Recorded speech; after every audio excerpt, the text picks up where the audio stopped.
If you are looking at energy purchases from Russia, I would suggest that your attention should be focused on Europe. Thank you for the advice and suggestions in your question. Our total purchases for the month would be less than what Europe does in an afternoon.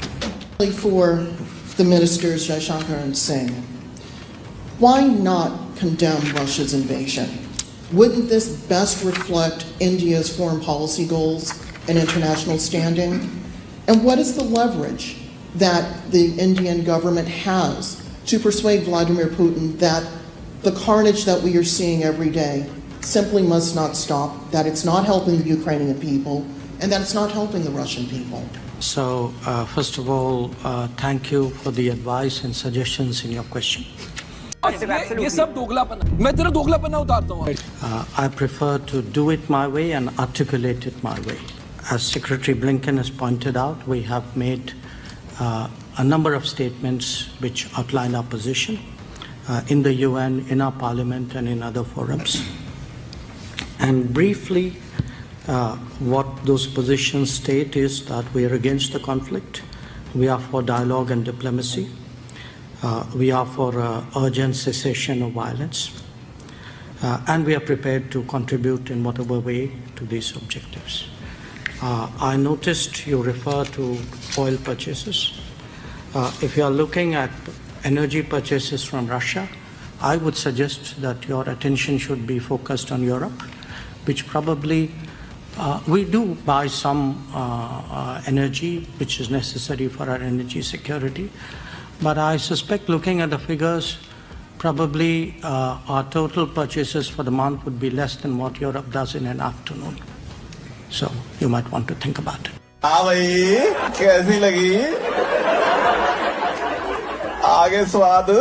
Indian Foreign Minister Jaishankar, Russia has more and more aligned with China diplomatically, economically, and militarily. How much are you concerned about their alignment in terms of India's national security? With that concern, do you think India has to reduce reliance on Russia economically and militarily as soon as possible? Thank you. Well, this seems to be my day to get a lot of advice and suggestions from the press, so thank you for joining that. बहुत तेज हो रहा है, बहुत तेज हो रहा साल। चोली के पीछे क्या? समझ रहे हो आप? But look, we watch what's happening in the world like any country does, and we draw our conclusions and make our assessments. And believe me, we have a decent sense of what is in our interest and know how to protect it and advance it. So I think part of what has changed is we have more options than we did before. I will look at us today. We are standing here for a 2+2 with a substantial defense collaboration which has happened in the last decade, which we have been discussing how to take forward. And this wasn't an option which was there for 40 years before that. So the world is changing. The world will keep changing. Every country looks at its best options. And I think today, an expanding India-US energy relationship, which, by the way, didn't exist some years ago. If my memory is right, you are the second largest LNG supplier to India. I think the fourth or the fifth largest crude oil supplier. So we have, there is so much more going on in the world today. And a large part of it is really to fully explore the opportunities between India and the United States. If it is a matter of principle, why didn't Europe cut on the first day? If I were to ask where Europe stood on a lot of those, I'm afraid I'll get a long silence. Do understand one thing. If it is a matter of principle, why didn't Europe cut? Thanks so much for taking your time. In 2022, about 18,000 people from India have applied for political asylum in Austria. For several months, there was no other country with more asylum seekers here. How would you explain that? Well, I don't know the numbers. If you say so, I have to take you at your word. But my sense is that when it comes to irregular migration, sometimes, because these are done by syndicates and gangs, you never know where they end up with. I think what's important is not what happened in the past. It is that we have a commitment to ensure that movement and mobility is legal. We would like a regime, an agreed regime for that. It's good for the global workplace. It's good for the Austrian economy. And we have, that's one of the outcomes of my visit to Vienna. Another outcome is that you have assured Austria's foreign minister that India will take back all of these citizens who will not get asylum in Austria, which will probably be almost 100%. How fast will this happen? You know, look, in terms of our citizens, if they're proven to be our citizens, we obviously have an obligation in that regard. But what is important for us is to validate the fact that if there's somebody who's staying illegally, that they are our citizens. And If there are citizens, usually we work it out between the governments concerned. I can't give you a time frame on it because it depends on what is the level of proof that is provided for us and what are the preparations on the Austrian side. So you did not agree on a time frame today? No, we didn't. Frankly, we didn't get into that kind of discussion. That is for the immigration people to decide. As foreign ministers, what we did was to work out an agreed mobility and movement regime. So we were looking for solutions. We weren't into the details of returnist problem. That there are other people whose jobs it is to do that. Let's talk about the war in Ukraine. As you are well aware, the whole world noticed that India, as a very influential country, has never publicly condemned Russia's assault and invasion into a neighboring country. Why is that so? Can you really be neutral in a war for which obviously one side bears all responsibility? Well, look, I think in international relations, you have sometimes very complicated situations.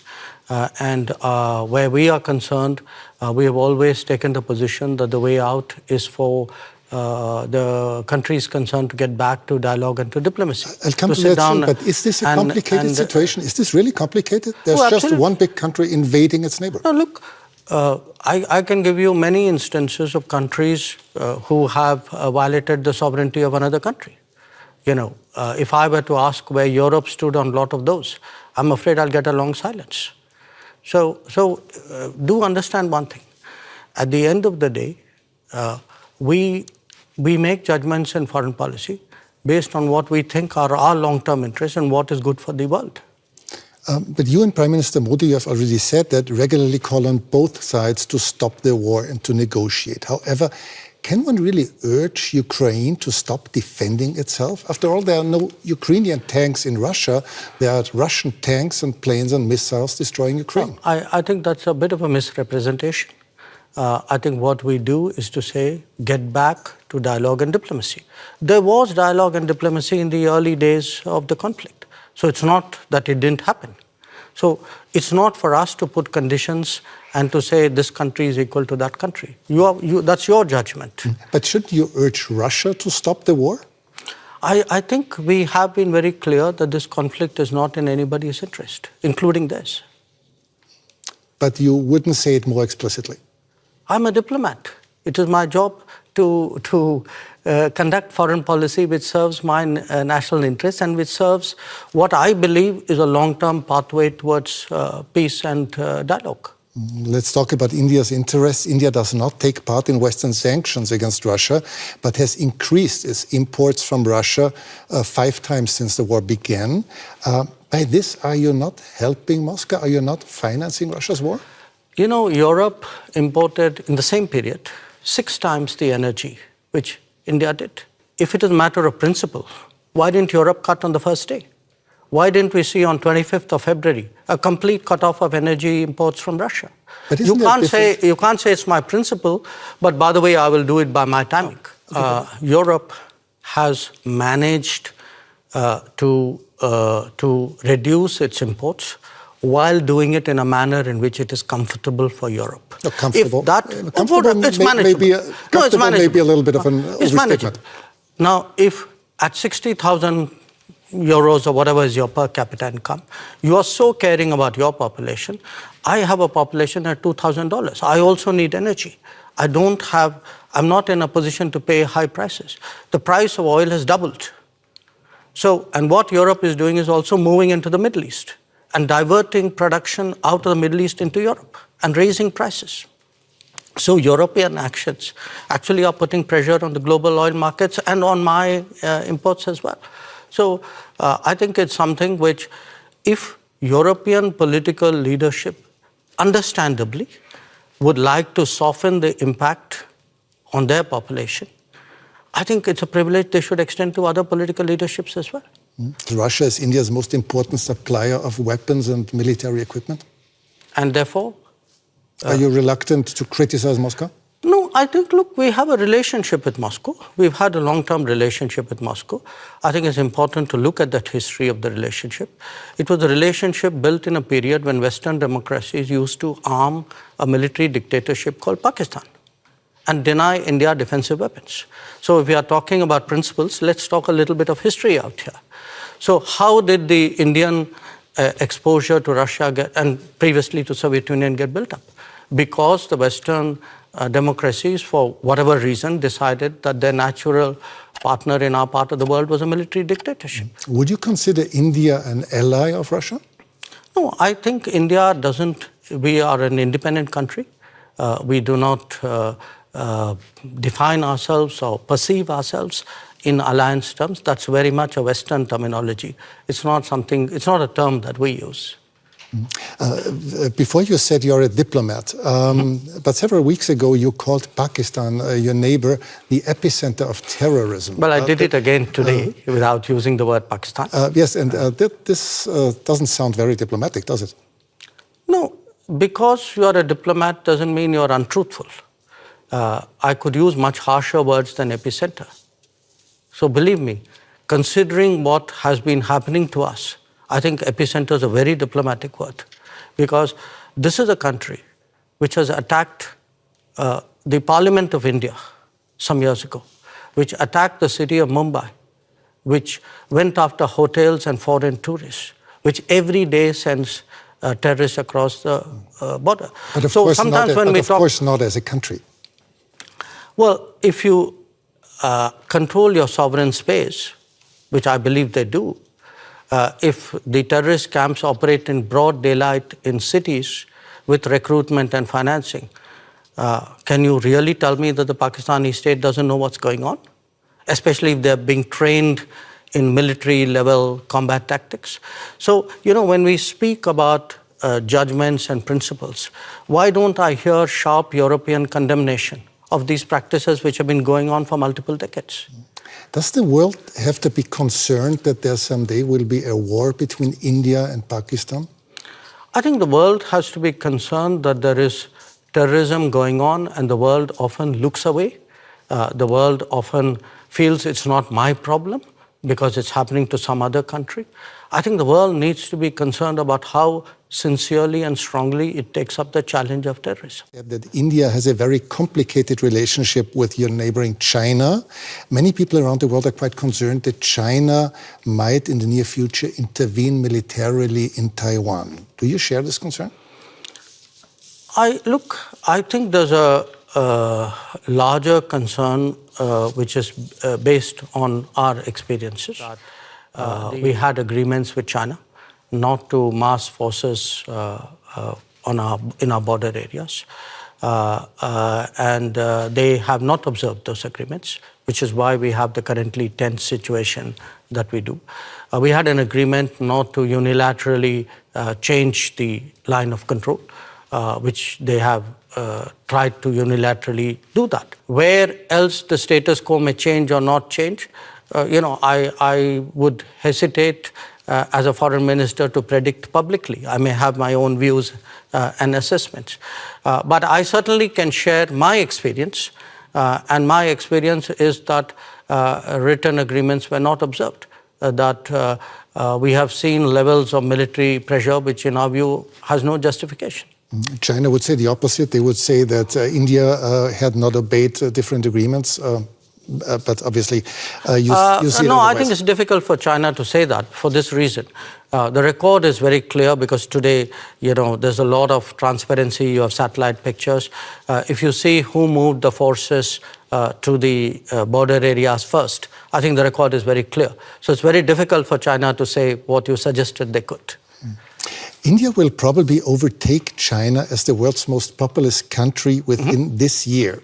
Is this fact of any political significance to India, or is it just a mere statistic? You know, we'll know that when we reach there, won't we? Yeah, because we have never used numbers in that manner. Maybe other countries have.